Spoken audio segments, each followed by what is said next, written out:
Again, the showing our good friend Aristotle says that one of the aspects of this is what he calls catharsis. We can have an emotional connection to these non-real characters, and when they have their downfall, we can feel and have a catharsis just as if we've lost a family member or someone that we care for. And so again, these are lessons that we can learn and not have to learn the hard way through practical experience of those things. Cool. Third aspect of character third element of the theater, the theme of the play. There are three basic types of themes. Tragedy, which again is usually sad intent, usually happens to people better in society than we are. Comedy, which again has a happy intent, wants to make you laugh. It usually happens to people lower in society than we are. And what I'm going to call melodrama, which has elements of both tragedy and comedy, and is just more the everyday person. It is a temporarily serious situation where the good people are rewarded and the bad people are punished. Just as a general definition, I think those are excellent. Now, he of course goes further into each element. He says there are two types of tragedy. The first type is what he calls a Promethean tragedy. Now, Prometheus was a Greek god. He was the god of thunder, of lightning, of the elements. And Zeus had decreed that man should not receive fire. I don't know why. Zeus seems like a pretty bad thing to me, but Prometheus said, you know what? I disagree. I think man should have fire to warm himself, to keep him from freezing. I think he should use it to cook his food. Yes, all these things. And so Prometheus, in rebellion to Zeus, sent down lightning into the forest and lit the trees on fire, and man learned to cultivate fire. And Zeus got very mad at Prometheus, and so he chained him to a rock. And every day of his life since then, crows and sparrows and eagles have come down and eaten his eyeballs and his entrails. And of course, because he's a god, he regenerates during the night. And the next day, crows and nightingales and eagles come down and eat his eyeballs and his entrails. And because he's a god, he regenerates. And the next day, the crows and you get the sense. But Prometheus knew, he didn't necessarily know what the punishment would be, but he knew that Zeus would not be happy, but he did it anyway. So, according to Aristotle, one of the types of tragedy is a tragedy where the character does know, he knows, or she knows that what they're about to do is going to be bad for them. So, for instance, I'm going to say on 9/11, there were a bunch of firemen who, once the first building had been hit by the airplane, said it is my job to go down to the site of 9/11, yes, the Twin Towers, and to get as many people as we can out of those buildings. Usually if a building's on fire, you run away from it. Those firemen took a Promethean act to say, you know what, I've been hired, this is my job, this is my duty. The people, doctors, nurses that are working with the COVID-19, that is their job, that is their duty. Would they be better off staying at home safe and not getting the virus? Absolutely. But would others suffer because of that? Yes. So that is a Promethean act. It is an act knowing that what you're doing could cause your downfall. Yes? Now, the second type of tragedy is a tragedy of what he calls resignation. A tragedy of resignation is where the main character does not know that what they are doing is going to cause their downfall. So I'm going to say Oedipus Rex is a perfect example of a tragedy of resignation. He's told we need to find the killer of Laius. Great, let's find the killer of Laius. Unbeknownst to him, of course, he is the killer of Laius. So that is a tragedy of resignation. Yes, King Lear is a tragedy of resignation. He is trying to prevent a civil war among his offspring, his family, his children, when he's dead, but instead it causes his downfall while he's still alive. So again, tragedy of resignation. You don't know the act is going to cause your downfall. Yes. Again, according to Aristotle, those types of tragedies they have what's called an amartia from the experience, a release of tension. There's a certain amount of, when you're watching any kind of movie where there's a buildup of tension, the amartia is the release of tension. And he points out that in a play, you can have an audience experience this release, I don't know, I'm sure you felt it, where you suddenly can breathe, where suddenly, you've been so pent up that suddenly when the resignation, when the climax happens, suddenly you can breathe again. Yes, that's the type of experience that he says is good for audience to have. Yes, he says there are three types of comedy.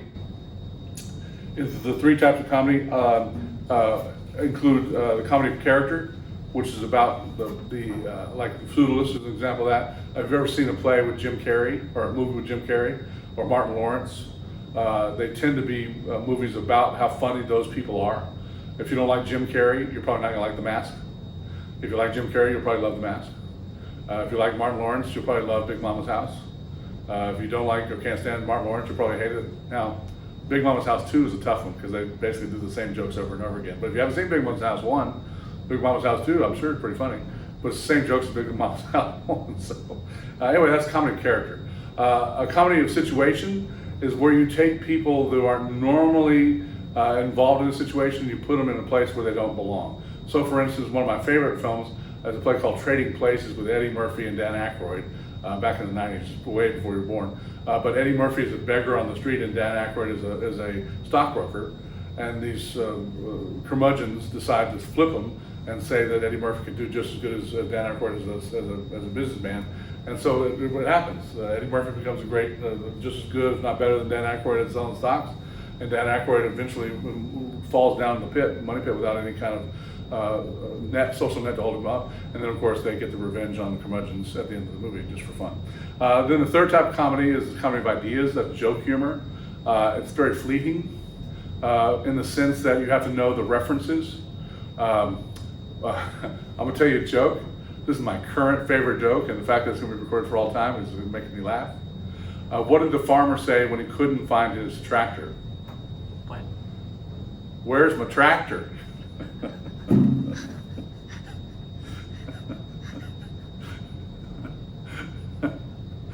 That is funny. Yeah, it's not funny, but it's funny. It's not funny. Anyway, comedy of ideas. It's funny that I think it's funny. That's the comedy of ideas. Lysistrata is an excellent example of comedy of ideas. You got the notion of the bush being trimmed, and if that's funny to you, great. If it's offensive to you, I apologize. Something very important happened to Aristotle at this point in writing his the Poetics. Again, I'm going to say his most important part of the writing is that he has proven, I think, or at least shown, that theaters can move an audience and can teach an audience. And I think those are the reasons he believes that theater should be included in utopian society. But in 323 BC, our good friend Aristotle dies. It's here. The problem is, he hasn't told us what melodramas are. And we have no examples of what melodramas are in Greek theater. So the fact that he says they exist, I assume they exist because he says they're out there, but we have zero copies of anything that anybody would call a melodrama. Yes? Again, I'm going to fall back on what I've already said. I think melodramas are temporarily serious situations where the main characters are rewarded for the good people and they're punished for the bad people. But again, I don't have any idea what Aristotle would have said. I'm sure he would have given us examples just the way he had with the rest of the plays. He also talked about diction. Again, my guess is he would have gone through your English, just like your English class goes through, talking about verbs and nouns and adjectives and adverbs, talk about how they're used and all that sort of stuff. That's the way Aristotle thought. But he was dead, so all I can tell you is that plays have the ability to teach both lessons about morals, but also lessons about language. And so that is the way that theater can be used. And I'm going to say he would have said that it should be used that way in a utopian society. But again, he didn't say it, so I'm just guessing. The fifth aspect is the music. Again, I've got a couple of pictures here. One of the things about music, I am not a musician, but there's a little graph there that shows what the bass clef and the treble clef, is that what they're called? I know there's a time signature there, and I know there are some, what is that, half notes, quarter notes, 16th notes. Anyway, there's some flats and some sharps. There's all kind of notations.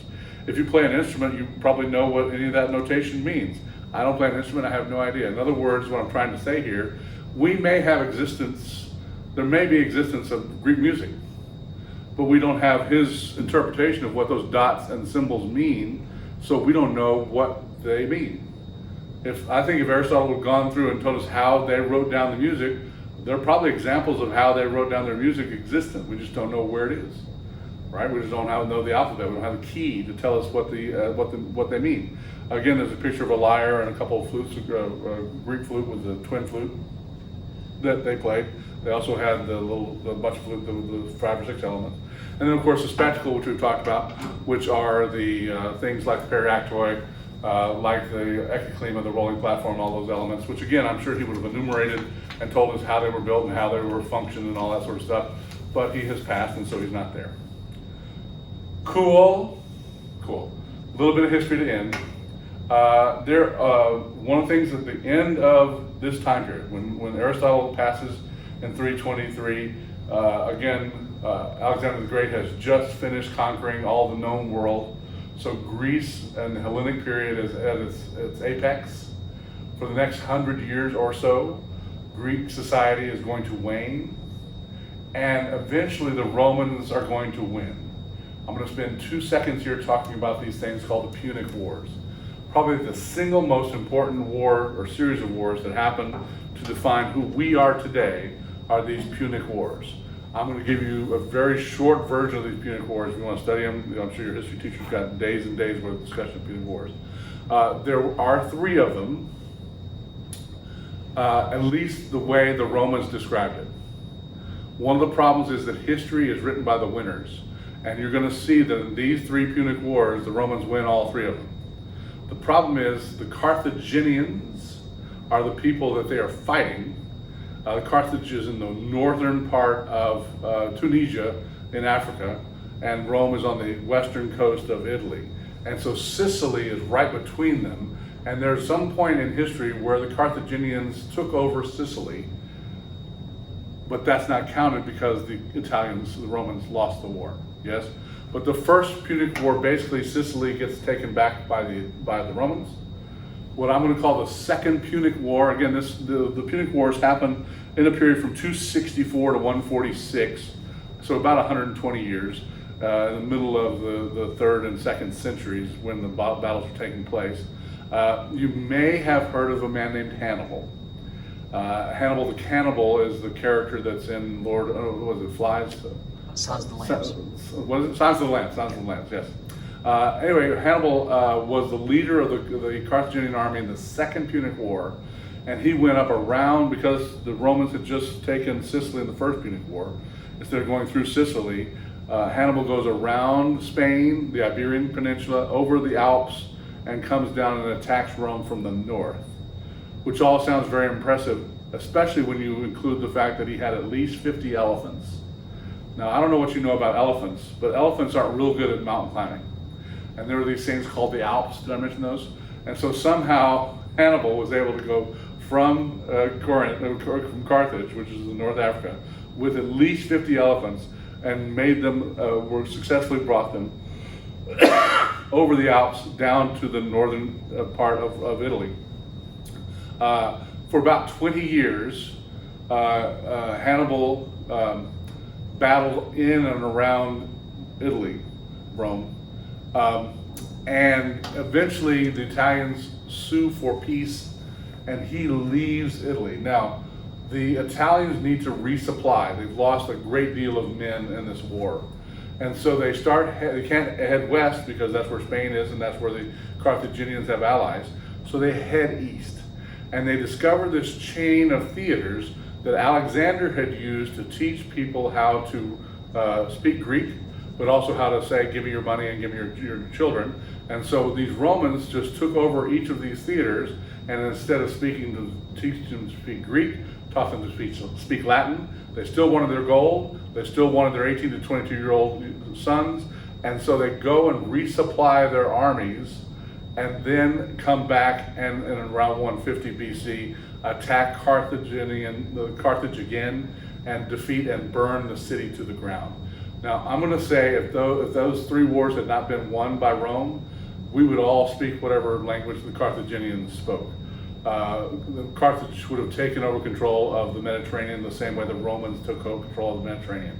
So that's what I mean by when I say that this series of wars, had more effect on who you are today, because the Roman Empire may never have existed had the Carthaginians prevailed in this series of conflicts, which they came close to doing especially during the Second Punic War, when Hannibal was running around Rome without much defense of the city or the state.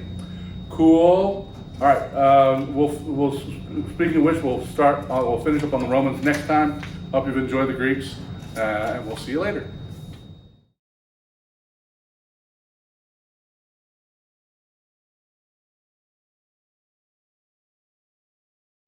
Welcome back, babies. I'm sorry about last class period. I got a little taken away, I guess. But I will try and make the rest of them a little bit shorter. But still, hopefully you had a little fun learning about Aristotle and the Poetics. Today we're going to talk about Rome. Yay for the Romans. The Roman Empire began somewhere around the 6th century BC. There is the story, of course, of Romulus and Remus, who are two twins who are raised by wolves. Sounds like Tarzan. Yes, it does. The two twins grow up and they establish the city of Rome. They agree that they're going to each rule for 4 years and then let the other brother take over. So Rome is founded, and Romulus is the first king of Rome. Unfortunately for Remus, Romulus, when his 4-year term is up, decides that he doesn't want to give up power. And so there's this fratricide, I think is what it's called, where you kill your brother. He kills Remus and he takes over and founds Rome as a nation. The early Roman Empire, again, I'm going to say there's the Etruscans we talked about the first day, who were around, who were part of the people who were consolidated into what is going to become the Roman Empire. There's two distinct periods in the Roman Empire. There's what we call the Republic, which is very democratic. I'm going to say anything that you think of as a good nature of the Romans is a part of the Republic. They become very good at building roads. They get very good at building buildings and architecture. They get very good at, they have democratic elections.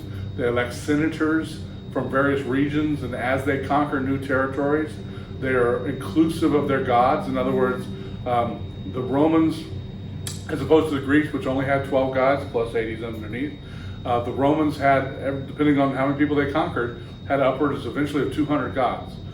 So the Romans were very happy if you had a god, they'd be glad to add another one, another day of celebration. So again, they had some of the Greek gods, like Dionysus, is split into several gods. One of them is Bacchus, who is the god of wine. So that's among the things that Dionysus had been. But the Romans, there is for instance, a god of doors and windows. We have a month named after him, January, the Roman god of doors and windows. He also, because he is two-faced, because he can see through doors and windows, he also happens to be the Roman god of theater, comedy tragedy. So occasionally you will see the comedy tragedy mask. Those are actually a form of Janus celebration masks that come up from this time period. The first evidence we have of Greek theater comes in the 3rd century BC. I'm going to say that most scholars agree, and I agree, that they copied the Greek theater. And because we're going to say they copied the Greek theater, a lot of what we think we know about Greek theater, we take from the way the Romans interpreted the Greek theater. Now, among the things that changed, for instance, we talked about the round circle being the orchestra, being the place where the chorus danced. And that's still the answer on the question on the test. It's the dancing place in Greek theater. That's what an orchestra is. But one of the things that happens in Rome is they don't have priests for these gods to understand to be the chorus. So they take the actors who are on stage, but they don't really know what to do with choruses. So one of the major differences between Greek and Roman plays, Greek plays have choruses, Roman plays do not. Now, Roman plays still have actors on stage, but whereas Greek plays only had 3 actors, Roman plays have as many actors as you need. Now, they're still wearing masks, still wearing robes that have colors that signify who they are in society, all those sort of things they're keeping.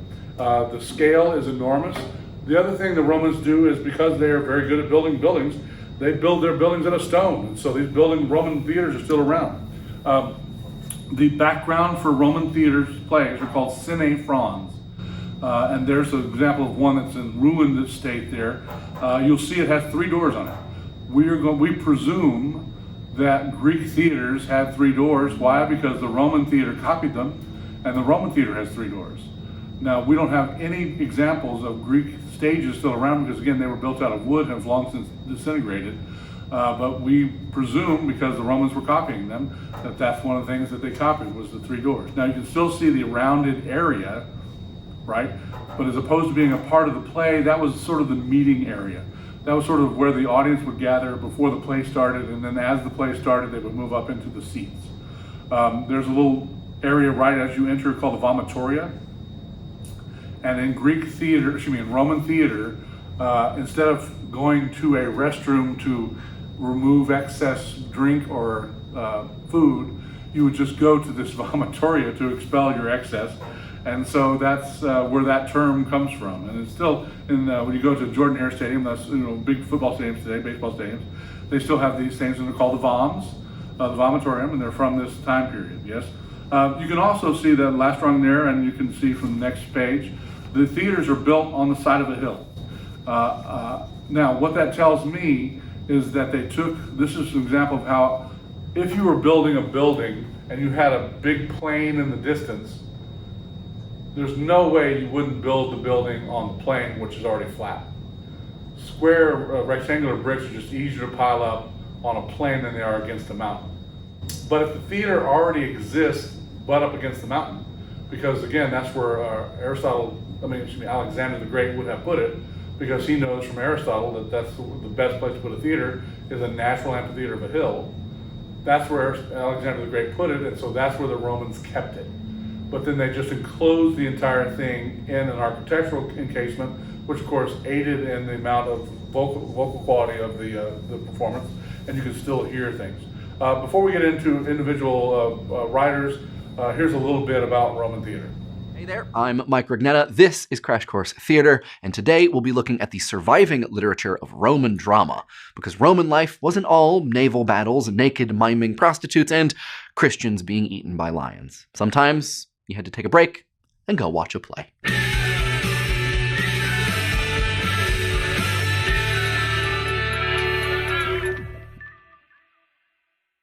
Much like Roman deities, the most popular form of Roman drama were comedies that borrow heavily from Greek originals, especially the comedies of Menander, with a little bit of Attilan farce thrown into the mix. These comedies are called fabulae palliatae. They have outdoor, urban settings and are filled with stock characters. The hero of the play is typically a type known as the adulas case, a young man who is in love with the girl next door, the Virgo, whom he can't marry because she's of dubious parentage, or he's in love with a prostitute, the meretrix. Then there's the senex, usually the father or the old man, who's either a strict miser or a louche skirt chaser. Other characters are the servus, the wily slave, the leno, the pimp, the miles gloriosus, the bragging soldier, and the parasite, a slave character who sponges off of his master. Sometimes wives and maidservants appear too. These stock characters get themselves involved in stock plots, often a couple plots per play. Typical ones involve thwarted lovers, disagreement between parent and child, and mistaken identity, which is way easier to pull off when everyone is wearing masks. Sometimes there's a direct address to the audience too, kind of like a parabasis, and almost always there's a happy ending, at least for the lovers. Comedies with happy endings are Yorick's faves. He is a man of infinite jest, after all. Oh, sorry. Was a man of infinite jest. In the Roman plays, most of the people and settings have Greek names, which is either a hat tip to the original source or a real failure of imagination on the part of these writers. But even though the setting is ostensibly Greek, the situations and jokes about current events, and even the street names are definitely Roman, especially in the works of Plautus. Plautus and Terence are the two guys we're going to be talking the most about. Why them? Well, partially because they were the greatest practitioners of Roman comedy, but also because, you guessed it, their plays survived. Titus Macius Plautus was born in 254 BCE in Umbria, a landlocked region with a lot of truffles. Legend has it that he worked as a stagehand in his hometown and then failed as a merchant before moving to Rome to write plays. 130 plays are attributed to him, but take that with a grain of Roman salt. A lot of writers tried to pass their plays off as his. A 1st century BCE scholar determined that 20 plays are definitely his, and get this, all 20 survive. More or less. It's fine. I'll take it. Plautus's plays are rambunctious comedies about middle-class people and their slaves. You could even call them musicals, because from the meter they're written in, we know that at least half of each play was sung. He was a big influence on medieval and Renaissance writers. Molière was a fan, and we'll see that Shakespeare borrowed most of the comedy of errors from him. People love Plautus because his plays are energetic and uproarious, with puns galore and tip-top alliterations that are tricky to translate. Plautus's works are a lot like real life, with more prostitutes and twins and songs, which is to say, I guess, that they're not like real life at all, but they are a hoot. When he died in 184 BCE, he apparently wrote his own epitaph. After Plautus died, comedy mourns. The stage is deserted, and then laughter, mirth, and jest all wept in company. Okay, now tell us how you really feel about yourself. Yeesh. The other major comic playwright was Publius Terentius Afer, aka Terence, who's possibly the first playwright of color. Terence was born around the late 180s or early 190s BCE in Africa at Carthage, in a spot that's now a Tunisian suburb. He was a slave owned by a Roman senator who educated him and then freed him. He came to Rome to try to break into the theater by surprising a famous poet at his house. The poet was not thrilled, but then Terence began to read his play, and suddenly the poet was totally into it. Don't take too many lessons from this, though. I didn't get this job by showing up on Stan's doorstep with a stack of things to explain. It's not a great plan. Terence wrote 6 plays, which borrowed heavily from Menander. Cicero even called him a pint-sized Menander. After the 6th, he decided that he needed to travel more to write better plays, so at the age of 25, he left Athens and died at sea. His style is more sophisticated than Plautus's. The comedy is a little less rowdy, but the ironies are deeper. The characters are saner, the meter is more regular, and the constructions are sturdier. Fewer plot holes, fewer dirty jokes, some really elegant Latin. And the women aren't treated that badly, so that's nice. These are classier plays, but they're maybe not as funny. And hey, one more difference. In Plautus and Menander, the prologue basically tells you what's going to happen. Terence doesn't do that. He creates suspense. To take a closer look at Roman comedy, we're going to check out one of Plautus's plays, the Menachmi, or the Menachmus Twins, which we selected because Shakespeare borrowed most of it for the comedy of errors. The Menachmi begins with a prologue addressed directly to the audience. An actor comes out and tells everyone, hey, listen up, this is Plautus. You love Plautus. Give it up. Give it up for our man Plautus. The prologue tells us that once there was a merchant from Syracuse who had identical twin sons. He took one of those sons to Epidamnus, where the son was kidnapped, and the merchant died of a broken heart.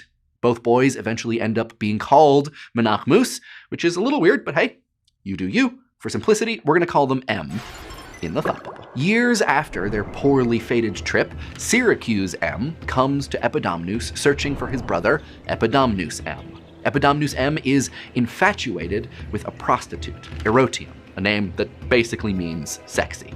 He keeps giving her all of his wife's stuff, which, understandably, makes his wife mad. Epidamnus M and his parasite servant go to visit Erotium. He gives her one of his wife's dresses and tells her to prepare a feast, and then he goes away. Syracuse M comes in, gets mistaken for Epidamnus M, and gets to eat Erotium's feast. And he's all, this place is rad, but somehow it never occurs to him that maybe he's been mistaken for the identical twin brother he's been searching for 6 years? Yeah, there are some plot holes. After the feast, Erotium gives Syracuse M the dress and tells him to take it to the tailor. Meanwhile, Epidamnus M's wife is like, why do you keep giving all of my dresses to your prostitute? So he tries to get it back from Erotium, and she's like, dude, I just gave it to you. Then his wife sees Syracuse M and mistakes him for her husband. He doesn't recognize her, so she tries to have him arrested for craziness and maybe dress stealing. Just then, Epidamnus M enters, and the two identical brothers see each other, but it still doesn't occur to Syracuse M that this is the brother he's been looking for. Luckily, the smart servant figures it out, the brothers are reunited, and Epidamnus M decides to auction off all of his stuff, including his wife, so he can return with his brother to Syracuse. Thanks, Thought Bubble. So yeah, it's absurd, sexist, heavily reliant on stock characters and stock situations, but still Funny? Not all of Roman drama is quite so hilarious, though. Take the work of Seneca the Younger. Please. Haha, just a little comedy for you there. Seneca Jr. is born Lucius Annaeus Seneca in what is modern-day Cordoba, Spain in 4 BCE. That's just a little while after Horace publishes the Ars Poetica, the first major work since Aristotle's Poetics to tell people what plays should be. Seneca's dad was a big deal rhetorician, and when he was young, he was moved to Rome to study Stoic philosophy because there's nothing the kids like more than Stoicism. He came to adulthood during a pretty volatile time in Roman history. Little Seneca, who grew up to be another big deal rhetoric guy, kept running afoul of emperors, which was easy to do because a lot of them were dangerous psychopaths. Caligula almost executed Seneca, then Claudius banished Seneca on the grounds of adultery. Claudius's wife called him back and installed him as a tutor for Nero, who became emperor, and kept Seneca on as a counselor. But then Nero went a little crazy, and even though Seneca was retired, Nero blamed him for taking part in a conspiracy and ordered him to kill himself, so Seneca did. Man, Stoics. Ew. When Seneca wasn't being threatened by emperors, he sometimes wrote plays, which are mostly revisions of classic Greek works, and they're all tragedies. One possible exception is his Apocalypsentosis, a satire about the emperor Claudius that no one really likes and which maybe he didn't even write. In general, Roman tragedies based on Greek subjects are known as fabulae crepidatae, and there were lots, 300 years worth, but basically Seneca's are the only ones that survive. Seneca's tragedies are notable because they're the first to favor the 5-act structure that Shakespeare would adopt. They have a different relationship to the divine, with a lot less confidence that the gods are going to help everything work out, which is to say they're pretty dark. It makes sense when you remember all of the scary, violent emperors who were ruling Rome during Seneca's time. Nero was as merciless and arbitrary as even the most capricious god. And remember all that stuff the Greeks liked to keep off stage? Like, say, really extreme and incredibly gory violence? That's just the kind of thing Seneca wants to show. Because atrocities, especially those perpetrated on the weak by the powerful, were facts of life in his society. And also a regular feature in violent entertainments like gladiator fights. So if you've ever thought, hey, I'd really like to see Oedipus blind himself, and maybe he could actually tear out both of his eyeballs, man, I have got a play for you. But not you. You don't have eyes. Because of scenes like that one, and the fact that Seneca was a high-class kind of person, there's been a lot of debate about whether his plays were actually performed, or whether they were closet dramas meant to be read rather than produced. Certainly some of the scenes, like the cannibal meal in Thyestes, would have required special effects, but let's not put some creepy props or even extreme violence beyond the limits of the Roman stage. Remember, these are the people who thought that a group of dwarves beating a woman with spiked clubs was just normal entertainment. Check us out next time for a survey of ancient Sanskrit theater. And then, theater's gonna disappear for a while. At least in the West. Until then. Again, that came pretty fast and pretty furious, even though it took about 10 minutes to get it, but that's okay. We're gonna go through each of these playwrights one by one. The first known Roman playwright that we have evidence of plays from is a man named Plautus. Plautus lived from 254 to 184 BC. We actually have more of Plautus's plays than we have from any other person in antiquity. We have 18 of Euripides' plays, we have 11 of Aristophanes, 7 from Sophocles, 7 from Aeschylus. We have 20 plays from Plautus. Now, Plautus may actually have been a Greek. Nobody really knows what the history of his early life was. He could have been, one of the things about his plays, not that any of you need extra credit, but one of the plays you could read for extra credit is a play that's in your book by Plautus called A Funny Thing Happens on the Way to the Wedding. In the play, 2 characters walk up to each other and say, "Happy Dionysus Day." Now, who is Dionysus? The Greek god of spring. Why are 2 Roman characters saying Happy Dionysus Day? It's evidence. Remember that evil P word we talked about the first day, second day? Plagiarism.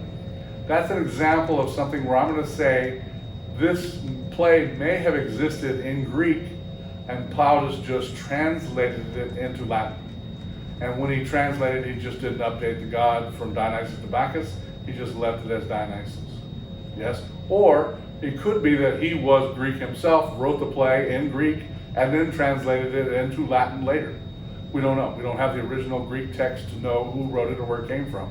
Now, I will tell you, within the confines of that play, there are things that are said that place it in a particular time. There are joke humor, idea jokes that talk about certain citizens, certain characters in Roman society that tell me that even if it had been an original script in Greek times, he at least adapted it to be a Roman play.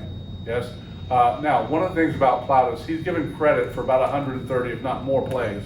One of the problems is a lot of people, it is suspected that a lot of people just used his name in order to get the play performed.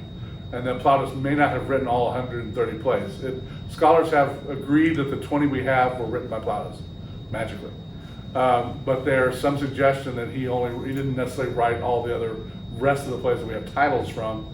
And we have fragments of another 30 plays that Plautus is suggested to have written. But again, I'm going to say that the fragments are even from what we talked about last time, where the performers on the stage are slaves now and aren't able to read and write, and so therefore they just give them a scenario, and then the slaves on stage actually make up the interactions of the characters on stage, and they riff off each other, that sort of thing. And so again, once you find something funny, you keep that in this performance.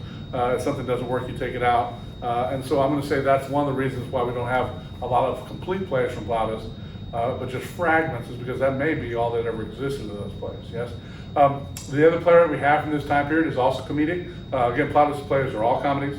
One of the things about Roman theater is Roman theater competed at the same time. At the same time, when you went to see a Greek play, it was like going to the Alabama Shakespeare Festival. If you're going to the Alabama Shakespeare Festival, you're going to see a play. There's nothing else at the Alabama Shakespeare Festival. But if you're going to see a Roman play, it's sort of like going to the Alabama National Fair.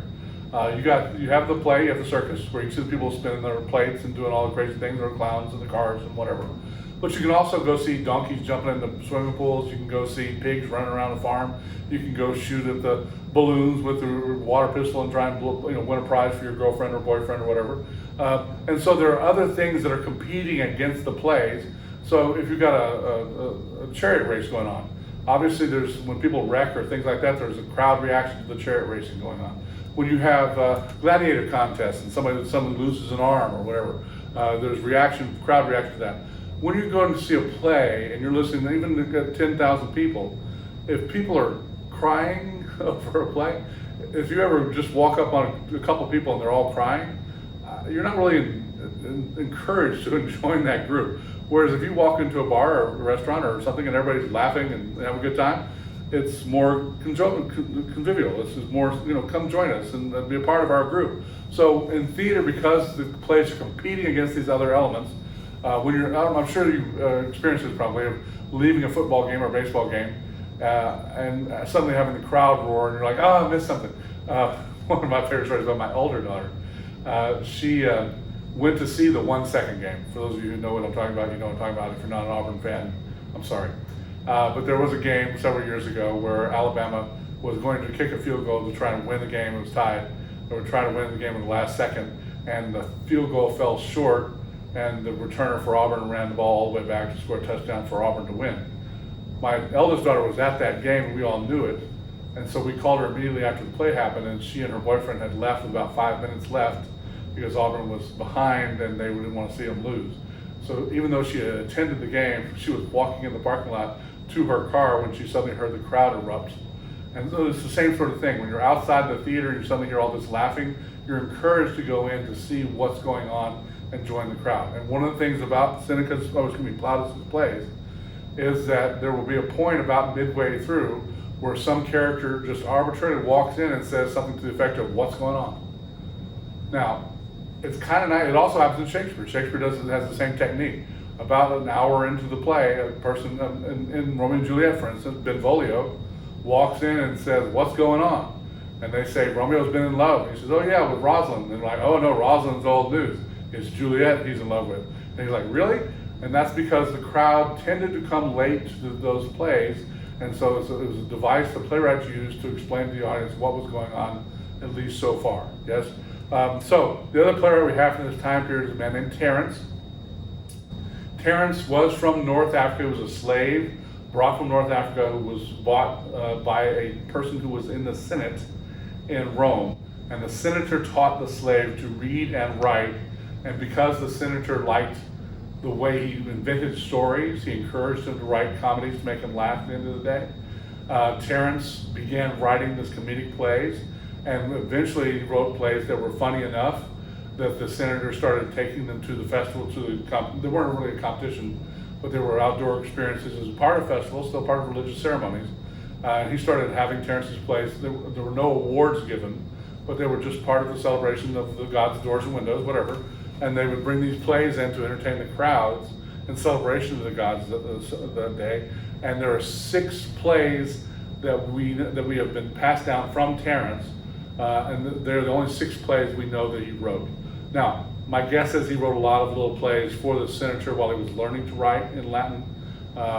It is suggested that because he was from Africa, he may have been a black person. So he may be the first black playwright we've talked about. But again, the drawing that we have here is pretty much the only example of his drawing of his lifetime, current with his lifetime. And it certainly shows he has curly hair, but his skin tone is not necessarily an African skin tone, but he could be. He could have been. His plays are much more plays about ideas, and then mock the people of the time period. And because we don't know the people of the time period or the actions he's talking about, they are far less funny than Plautus's plays. Plautus's plays tend to be about situation. They tend to be about the slaves being smarter than the masters, which is still something that we can understand and appreciate today. Cool. All right, a little bit of history. Again, the first part of the Roman Empire was the Empire period. And again, this is not a history class, but there's a transition with Julius Caesar. Julius Caesar is one of the 2 consuls of Rome. His co-consul is a man named Pompey. Caesar was born in 100 BC, died in 44 BC. Caesar goes to what is today France and defeats the Gauls in a war that took 5 years or so. He comes back to Rome around 65 BC. And Pompey doesn't throw him a big celebration, a big parade. So he gets very upset with Pompey. So he has a meeting with Pompey, he goes to the Senate, and it's a mano-a-mano meeting, and oh my God, Pompey fell on my sword. Accident. And so he calls the rest of the senators and says, you know what? This happened, I apologize, I didn't mean for him to die, but he's dead. Instead of electing a new co-consul, I'm going to announce that I am the emperor, and he crowns himself the first emperor of Rome. So the second half of Roman history is what's going to be called the Empire period. Now, he leaves Rome, and for the next 20 years, he's going to go down to Africa and try to defeat to win Egypt. Yes, Alexandria during this time period is the capital of Egypt. The queen, or the pharaoh of Egypt during this time period is a woman you've probably heard of named Cleopatra. He goes and he tries to win a war, and she holds the walls of Alexandria impenetrable. And she also has a nice way of sneaking food and supplies into the city. And so even though he has put Alexandria under siege for 2 years, he's not any closer to winning after 2 years than he was to begin with. And so he burned the library to the ground at Alexandria. And Cleopatra says, any man that will do that will do anything to win. And so she said, come meet me at my palace and I will sign a peace treaty with you. And so he shows up in his armor with all of his generals. She shows up naked. He says, guys, I got this, closes the door. 9 months later, they have a son named Caesarion. He is born unnaturally. In other words, he has to be cut out of her womb, which is where the term Caesarion comes from. Another 6 years passes. They come back to Rome, and Caesar says, this is my son Caesarion. He's going to succeed me as emperor, which was news to his wife and child in Rome. There is a conflict. He's invited to the Senate, and the senators all stab him, including Brute. Brutus et tu, Brute. There is a civil war that follows where there are people like Mark Antony, like Cleopatra, like Octavius, who is his nephew, who vie for being the next emperor. Octavius wins this conflict, and in 27 BC, Octavius changes his name to Augustus and becomes the second emperor of the Roman Empire. Yes? Now, one of the things that Caesar did while he was in Africa fighting for Egypt, when you're up in France, well, let's do it this way. What is the prefix for an 8-sided object? If you have a stop sign, what's it called? If you said an octagon, you're correct. So the prefix for 8 is oct. If you have a 10-sided object, what is the prefix for 10? Decagon. Have you ever wondered why the month of October is what month of the year? It's the 10th month of the year. Why is October the 8th? No, the 10th month of the year. Why is December the 10th? No, 12th month of the year. Well, the answer comes from Julius Caesar.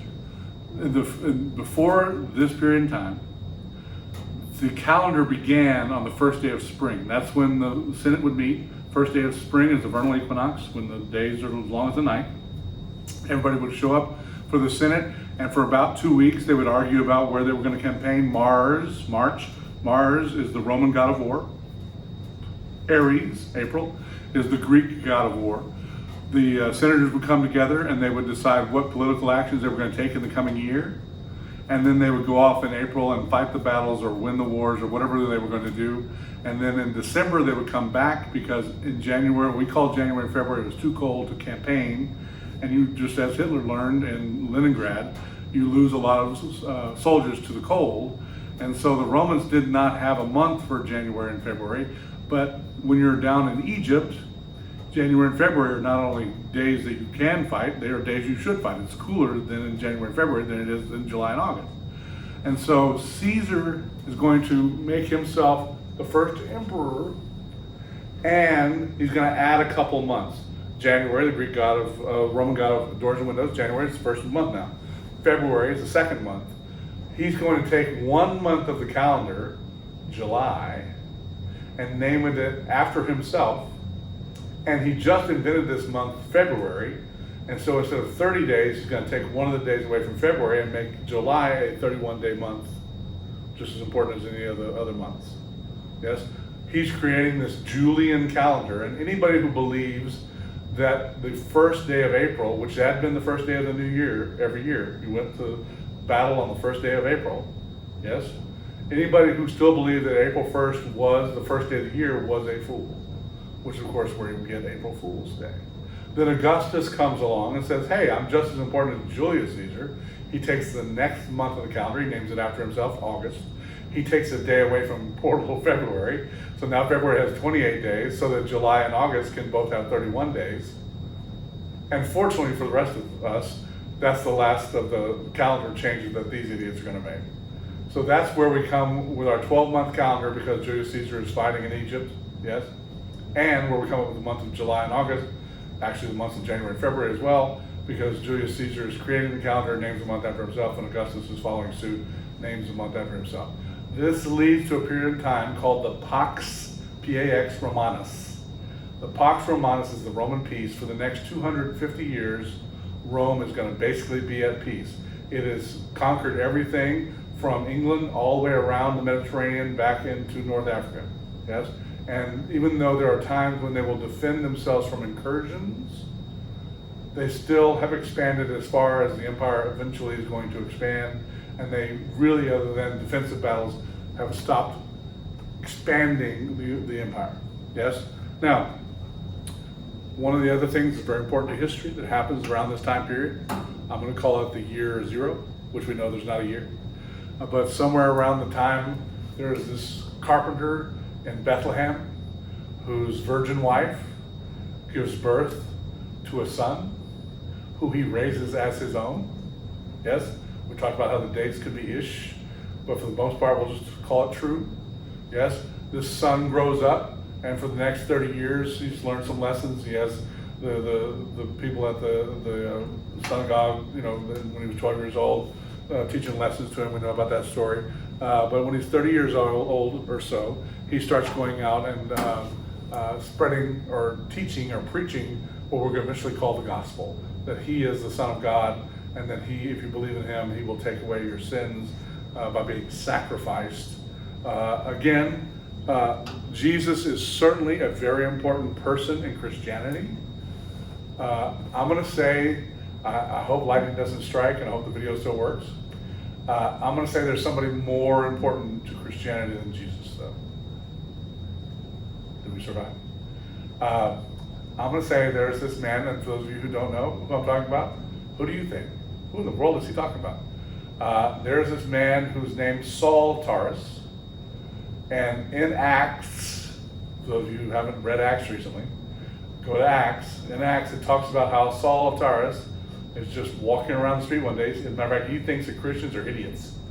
He is not a Christian and not a fan.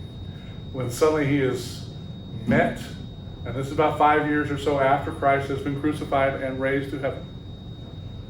Saul of Tarsus meets Jesus on the street and is converted to Christianity. And for the next 50 years, 40 years of his life, he goes about establishing churches and writing letters to confide in the churches how to succeed and spreading Christianity. So I'm going to say, by the time that Saul was converted to Paul on the road, yes, the disciples, the 12 disciples, had either been jailed and or fled Christ and his teachings. Now, they are going to come back, but I'm going to say without the encouragement of Paul, they would have withered away, and Christianity might have withered away with them. Yes? But Paul comes along, reconnects the disciples, starts preaching the gospel, starts spreading the word, starts establishing churches, starts telling the churches how to raise tithes and offerings, starts telling people how being a man and a wife, one man, one woman in holy matrimony, and how that's more powerful than these other types of religions are concerned. Of course, it is monotheistic. Yes? Abraham was the first monotheist. But Judaism is not necessarily monotheism. The Bible does not, the Ten Commandments do not say there is only one God. That is very easy to say, and I just said it. And it's actually easier to say there is only one God than to say, thou shalt not worship any God before me, which is how the verse reads. And if you aren't going to worship any God before me, it implies that there are other gods. So the Jews aren't necessarily monotheists. They just believe that God should be worshipped above the rest of the gods. In Christianity, it is monotheism. Now, the monotheist is also a trinity. You have the Father, the Son, and the Holy Spirit, but they're all the same thing, the same deity. Yes? And so this, initially, Christianity is an underground religion. Do you have a marker on you? I don't know. I should have brought a marker here. One of the things, give me a pen. One of the things about this time period, being an underground religion, when you met up with another person who claimed to be a Christian, you had to wonder if that person really was a Christian. And so when you would meet them, you would put up a little symbol like this. Yes? Now, if they truly were a Christian, they would come back and know to fill it in like this, because for the first 300 years of the Christian church, Christians were fishers of men. The cross was not the symbol of the Christian church for the first 300 years. The symbol for the Christian church for the first 300 years was the fish. And so over time, Jesus, again crucified in 33 AD, Paul crucified around 65, 70 AD, on the basilica, at least the spot where they say the basilica was formed. And so that's the nature of what's happening during this time period. Now, probably the most important playwright that we've talked about so far is Seneca. Seneca was born in 5 BC, dies in 65 AD. He is the only Roman tragic playwright that we have plays from. The thing about Seneca that makes him so important is that Seneca is never lost. All these other people, with the burning of the library in Alexandria, we're going to talk about how Rome falls at the end of the class today. Everyone else is lost to history for a while until the Renaissance comes and we rediscover them. Seneca is handed down through the ages, and so, for instance, one thing that Seneca does, he misinterprets Aristotle saying there are 5 actions of the play to being 5 acts of the play. And the reason that Shakespeare writes in 5 acts is because Seneca says you're supposed to write in 5 acts, because he says Aristotle said you're supposed to write in 5 acts, which is a misunderstanding of what Aristotle actually said.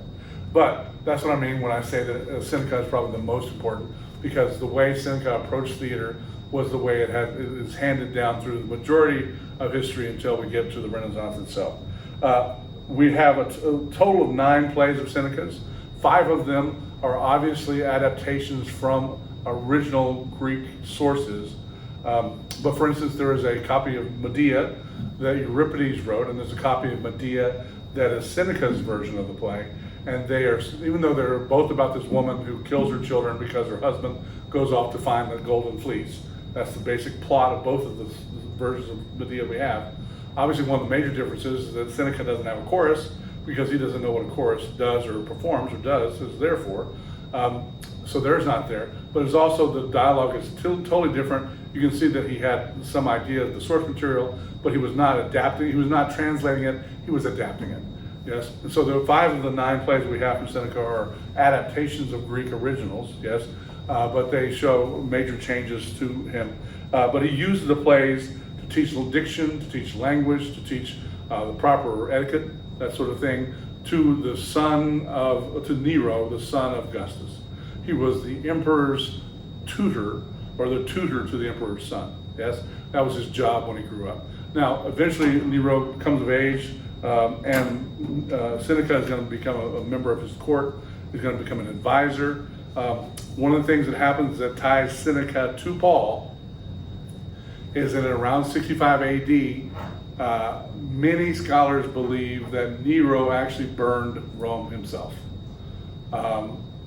It certainly was coincidence that Nero bought all the land that was burned and built this huge palace on it. So it became very convenient for Nero to expand his palatial estates once the fire happened. But in 65 AD, much of what was the destitute, the part of Rome that was used for the Jewish community, that housed the Jewish community, burned to the ground.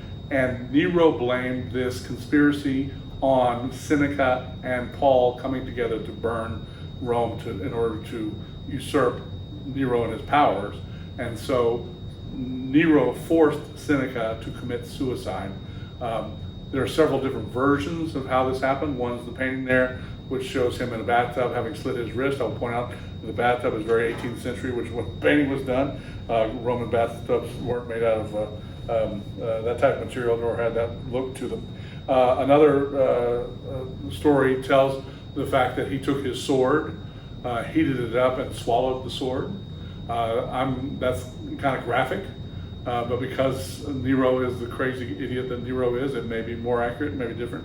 But the point is that Nero was powerful enough to cause Seneca to commit suicide because he blamed him for this uprising, even though, again, sources think that Nero actually caused the uprising himself. So you have Christianity comes along, Paul is spreading the word. It isn't until there's more evidence of theatrical production in the 2nd century AD than in any other period before that. Again, you're talking about before that, plays had been performed at religious ceremonies and various particular weekends. Again, my guess is they were performed outside those ceremonies, but I don't have any evidence of it.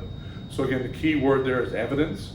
In other words, during the 2nd century AD, there were all these plays. I'm going to say they were anti-Christian. They mocked the Christians. They probably fed the Christians, bear-baited them. In other words, would have a bear on stage that would maul the Christians. There's stories of that. There's stories of feeding Christians to the lions. There's no, again, people will tell you there's no direct evidence of it. The thing about it is, I'm going to say when the Christians came to power under Constantine, the records were destroyed. The actual plays that may have been written about that, sort of the evidence from it, I think was eventually destroyed.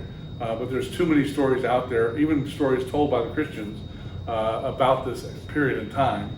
But again, there is no direct physical evidence to suggest this happened. There's just apocryphal evidence that it was going on. Let's talk about Constantine. Well, first of all, let's talk about, here's a little bit about Paul's life, to catch you up on Paul. The Apostle Paul is involved in approximately 1/3 of the New Testament of the Bible.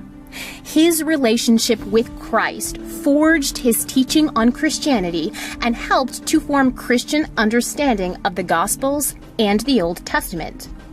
Paul was raised as a Pharisee, so his role in interpreting Christ for believers is very fitting. The term Pharisee is translated separated ones, coming from the Hebrew root perush, meaning to separate or to interpret. Paul, a converted Pharisee, was himself focused on correctly interpreting the Old Testament and the revelation of Jesus Christ. Details of Paul's early life are revealed throughout his speeches in Acts and in his New Testament letters. He was born in Tarsus, the capital and privileged city of the Roman province of Syria. Paul was born into Roman citizenship through his family, which gave him maneuverability and protection during his teaching career. As a Roman citizen, Paul would have had 3 names, of which we only know his surname, his cognomen, Paulos. Paul's extensive travels through the Roman Empire, building up Christian communities, are often categorized into 3 missionary journeys, ending with a 2-year imprisonment in Caesarea and a transfer to Rome in an appeal to Caesar. The book of Acts concludes with Paul under house arrest in Rome. Then the Bible goes silent, but Paul's history does not. Early Christian history points to Paul being released and continuing his missions, possibly even achieving a visit to Spain mentioned by Paul in Romans chapter 15. What is clear is that any new mission was not long-lived. Paul was rearrested and beheaded during Emperor Nero's persecution of the Christians.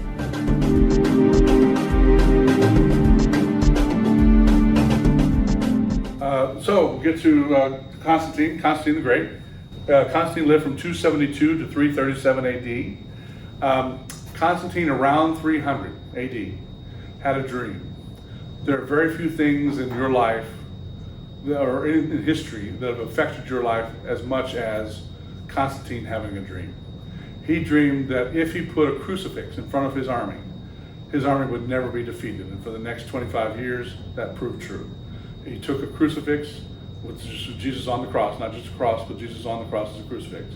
Put a crucifix in front of his army, and for the next quarter century, he never lost a single battle. And on his deathbed, he converted himself to Christianity, and during the course of those time periods, converted the Roman Empire to a Christian empire, which of course they went from having 200 gods to having one God. So you can see things may not have gone smoothly.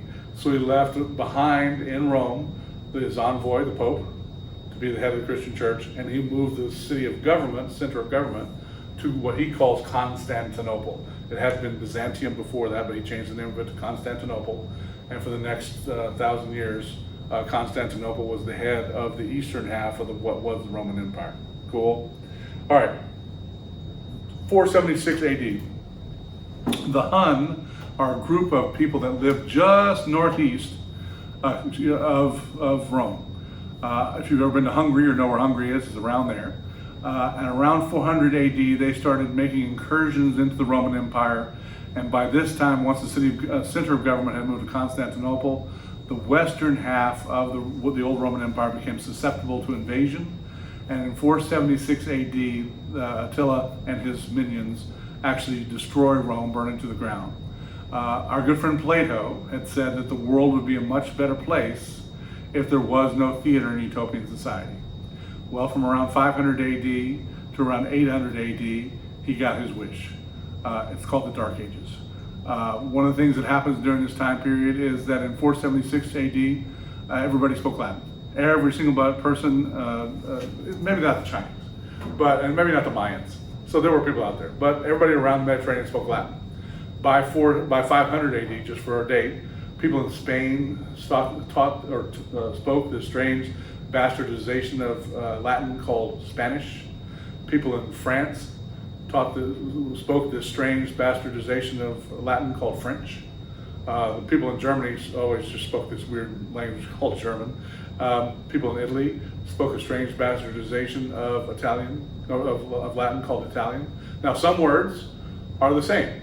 If you speak the word no in Italian is no. The word no in Spanish is no. The word no in French is no. So some words, the important words, are the same. Yes becomes si, and si, we, yes. So they're similar. But then again, as words are invented, come into the language, you have variety, and so people literally, 25, 30 years after the fall of the Roman Empire on the western half, have difficulty communicating with one another and become very tribal, and we'll continue this story next time.